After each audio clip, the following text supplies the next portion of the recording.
అధ్యక్ష, రహదారులు ఈరోజు మీరు చూస్తే R&B రోడ్లు ఉన్నాయి.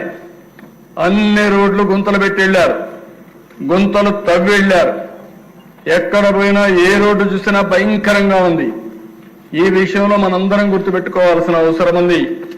రోడ్డు అనేది ఒక నాగరికతకు చిహ్నం. రోడ్డు ఉంటే రవాణా, మెరుగైన రవాణా ఉంటుంది. రెండోది, గ్రామాల్లో మనం రైతు పండించే పంట కూడా మార్కెట్కి తీసుకుపోయే అవకాశం ఉంటుంది. ఇంకో పక్క మన ఆరోగ్యం కూడా ఈ గుంతల రోడ్లు చూస్తా ఉంటే చాలా అనారోగ్య సమస్యలు ఒకటి రెండు కాదు, అన్ని సమస్యలు. అందుకే గ్రామాల్లో ఉండాలంటే ప్రజలకు కూడా విరక్తి కలిగే పరిస్థితి వస్తూ ఉంది.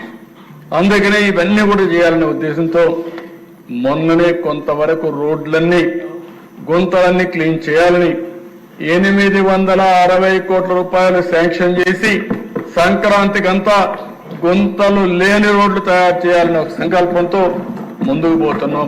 పాత్ హోల్స్ ఫ్రీ రోడ్స్ తయారు చేస్తాం. అయితే అధ్యక్ష, ఇక్కడ మళ్ళీ ఒకసారి చెప్తున్నా, దీంతోనే సమస్య పరిష్కారం కాదు. ఇంకా చాలా రోడ్లు ఉన్నాయి.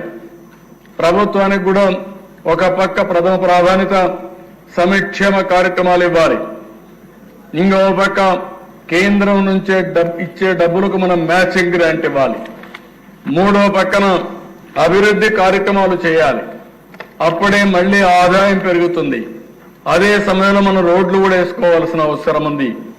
అందుకే నిన్న మీరు చెప్పినప్పుడు కూడా చూస్తే అధ్యక్ష, దగ్గర 10 లక్షల ఎకరాలు లిఫ్ట్ ఇరిగేషన్ ప్రాజెక్టుల ద్వారా నీరు అందిస్తున్నాం.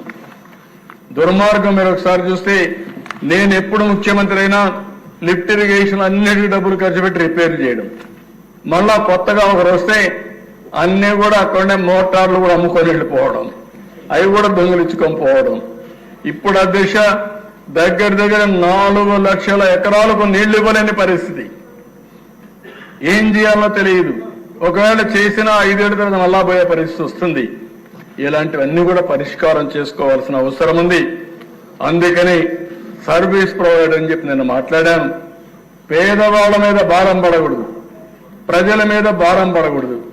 కానీ అదే సమయంలో వాళ్ళ జీవన ప్రమాణాలు పెరిగేట్టుగా ఈ యొక్క రోడ్ల వ్యవస్థ కానీ, టెలికమ్యూనికేషన్ కానీ, కరెంటు కానీ ఇవన్నీ ఉండాల్సిన అవసరం ఉంది. అందుకే నేను ప్రపోజ్ చేసింది ఇది కూడా ఆలోచించమని కోరాను. నా ఉద్దేశం ఒక్క నేషనల్ హైవేస్ అన్ని బాగుండడం కాదు, ఎక్కడ నేషనల్ హైవే ఎక్కినా చాలా బాగుంటుంది. అక్కడి నుంచి స్టేట్ హైవే పోగానే ఇంకా గుంతలు, ఇంకా భయంకరమైన రోడ్లు వచ్చే పరిస్థితి ఉంది. దీనికి కూడా పూర్తిగా పరిష్కార మార్గం చూడాల్సిన అవసరం ఉంది.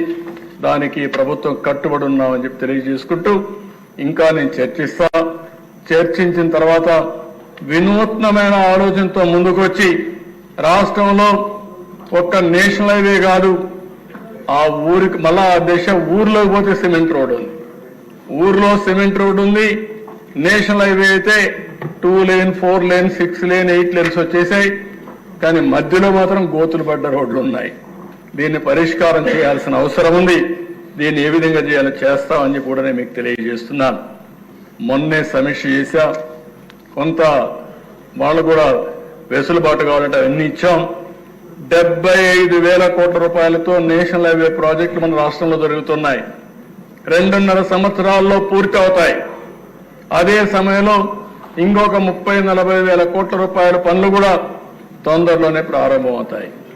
దగ్గర 1,15,000 నుంచి 1,20,000 కోట్ల రూపాయలు విలువ చేసే ప్రాజెక్టులు, నేషనల్ హైవే ప్రాజెక్ట్స్ ఈ రాష్ట్రంలో జరుగుతాయని చెప్పి కూడా నేను మీకు తెలియజేస్తున్నాను.